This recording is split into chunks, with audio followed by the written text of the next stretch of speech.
Hey everybody, how's it going out there? So you need to remove a Google Gmail account and don't know how? Well, stay tuned. I'm going to show you step by step on how to remove it. First thing you need to do is log on to your Gmail account.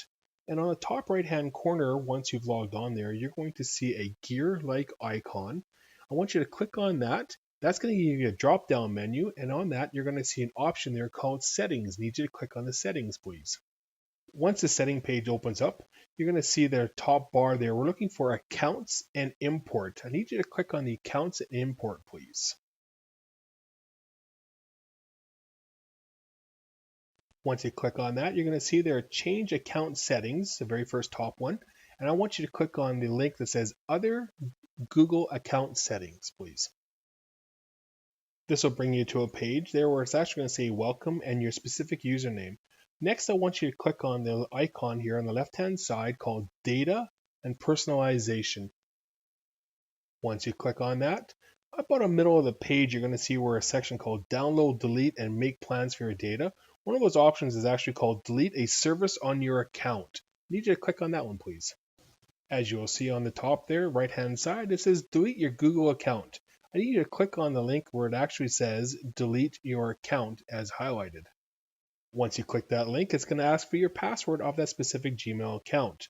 To make sure you typed in the right password, you can go ahead and click on the little I on the right hand side of the password box, and that'll display your password to make sure that you got it entered in correctly. Please go ahead and do that.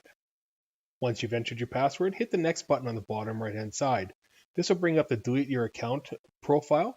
I want you to read that very carefully, as it is just to inform you that you will be deleting your account, and that's all content, including emails and contacts that you may have on the specific Gmail account. If you do not want to lose any of that, please back it up before you go ahead and delete. Once you've backed up your files, you will notice that your Gmail is actually going to tell you how many emails you currently have inside the inbox. Don't mind that, you've already backed everything up. Make sure you put a check mark in yes that you acknowledge this is still your responsibility, and that yes, this account will be permanently deleted. Once you've clicked on those two icons, click on Delete Account. You have now successfully deleted the Google account. Thank you very much for watching, and if you've got any questions or comments, please leave them in the comment section below. And if you enjoyed the video, please don't forget to hit that like button on the bottom of the video. Also, if you haven't subscribed to the channel already, please subscribe to the channel to ring that bell and get notifications on other tech topics that we might be discussing. Have yourself a good day.